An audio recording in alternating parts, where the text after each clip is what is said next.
Hello friends, welcome to secret of சமையல். இன்றைக்கி நம்மளோட சேனலில் நாம் பார்க்க போகிறது ஒரு செம்ம டேஸ்டியான ஒரு கிரேவி, புரட்டாசி மாதத்துக்கு ஏற்ற ஒரு கிரேவி நம்ம செய்ய போகிறோம். இது வந்துட்டு சோயாவும் பட்டாணியும் போட்டு ஒரு சூப்பரான கிரேவி, செம்ம டேஸ்டியாக இருக்கும். புரட்டாசி மாதத்தில் நான்வெஜ் ஞாபகமே வராது. இந்த மாதிரி நீங்கள் செஞ்சு கொடுத்தீங்கன்னா. சரி வாங்க வீடியோக்குள்ளே போயிடலாம். இந்த சூப்பரான சோயா பட்டாணி கிரேவி எப்படி செய்யலாம் அப்படின்னு பார்க்கலாம் வாங்க. கொஞ்சம் தண்ணியை வந்துட்டு கொதிக்க வச்சுருக்கேன். அதில் கொஞ்சமாக உப்பு போட்டுக்கலாம், ஒரு 1/4 டீஸ்பூன் உப்பு. இதில் நான் கொஞ்சம் மீல் மேக்கர் எடுத்து வச்சுருக்கேன், சோயா சங்க்ஸ். இதை வந்துட்டு நம்ம இந்த கொதிக்கிற தண்ணியில் போட்டுடலாம். இதுக்குள்ளே போட்டு நம்ம அடுப்பு ஆஃப் பண்ணிடலாம். இந்த சுடு தண்ணியிலேயே இது ஒரு 5 நிமிஷம் இருக்கட்டும். இப்போ நம்ம சுடு தண்ணியில் போட்டு வச்ச 5 நிமிஷம் ஆச்சு. இப்போ இதை வந்துட்டு நம்ம வடிகட்டிடலாம். வடிகட்டிட்டு நல்ல தண்ணியில் அலசிட்டு புளிஞ்சு எடுத்து வச்சுக்க போகிறோம். 2-3 தடவை நல்லா அலசிட்டு புளிஞ்சு வச்சுக்கோங்க. இப்போ நான் புளிஞ்சு எடுத்துகிட்டு வந்துடுறேன், நல்ல தண்ணியில் அலசி. இப்போ தண்ணி நல்லா புளிஞ்சிட்டு இந்த மாதிரி எடுத்து வச்சுக்கோங்க. இது இருக்கட்டும். இப்போ ஒரு மிக்சி ஜாரில் 3 மீடியம் சைஸ் தக்காளி, ஒரு 5-6 முந்திரி பருப்பு எடுத்து வச்சுருக்கேன். இப்போ இதை ரெண்டையும் சேர்த்து நம்ம நல்லா அரைச்சிக்க போகிறோம் நைஸாக.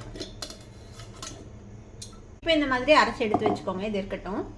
ஒரு ப்ரெஷர் குக்கர் அடுப்பில் வச்சுருக்கேன். இன்றைக்கி நம்ம ப்ரெஷர் குக்கரில் தான் செய்ய போகிறோம். இதில் வந்துட்டு கொஞ்சமாக எண்ணெய் விட்டுக்கலாம், 1 டேபிள் ஸ்பூன் அளவுக்கு எண்ணெய். கூடவே 1 டீஸ்பூன் நெய் சேர்த்திக்கோங்க. எண்ணெய் சூடானதும் ஒரு பட்டை, 2 துண்டு கிராம்பு, 2 ஏலக்காய் சேர்த்திக்கலாம். எண்ணெயில் பொரிஞ்சதும் நான் ஒரு பெரிய வெங்காயத்தை இந்த மாதிரி ஃபைனாக சாப் பண்ணி வச்சுருக்கிறேன், அதை போட்டுக்கலாம். இந்த வெங்காயத்தை நல்லா பொன்னிறமாக வதக்கிக்கலாம். வெங்காயம் நல்லா கோல்டன் கலராக வதங்கிடுச்சு. இப்போ இதில் 1 டீஸ்பூன் அளவுக்கு இஞ்சி பூண்டு விழுது சேர்த்திக்கலாம். இப்போ இந்த இஞ்சி பூண்டு விழுதையும் இந்த வெங்காயத்தோடு சேர்த்து நல்லா வதக்கி விட்டலாம், பச்சை வாசனை போக. இஞ்சி பூண்டு விழுதையும் நல்லா வதக்கி விட்டாச்சு. இப்போ நம்ம அரைச்சி வச்சுருக்கிற இந்த தக்காளி முந்திரி பருப்பு விழுதை சேர்த்திக்கலாம். கொஞ்சமாக மிக்சியில் தண்ணி சேர்த்து அதையும் ஊற்றிக்கோங்க. இப்போ இது நல்லா சுண்டி இந்த தக்காளி பச்சை வாசனை போகணும், அது வரைக்கும் இது வதக்கிக்க போகிறோம். இது கூடவே நம்ம மசாலா பொடிகளையும் சேர்த்திட்டோம்னா அதுவும் பச்சை வாசனை போயிடும். நான் 2 டீஸ்பூன் மல்லித்தூள், 1 டீஸ்பூன் மிளகாய்த்தூள், 1/4 டீஸ்பூன் சீரகப்பொடி, அப்புறம் கொஞ்சமாக மஞ்சள் தூள், ஒரு 1/2 டீஸ்பூன். இது எல்லாத்தையும் சேர்த்து நல்லா பச்சை வாசனை போகணும், அது வரைக்கும் இது நல்லா வதக்கிக்க போகிறோம். நல்லா வதங்கி எண்ணெய் பிரியணும், அது வரைக்கும் வதக்கிக்கோங்க.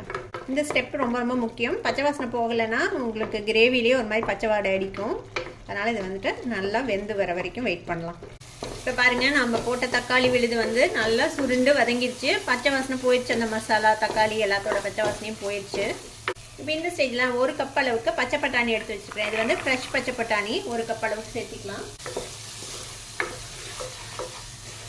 இது கூடவே நம்ம புளிஞ்சு வச்சுருக்கிற இந்த மீல் மேக்கரையும் சேர்த்திக்கலாம்.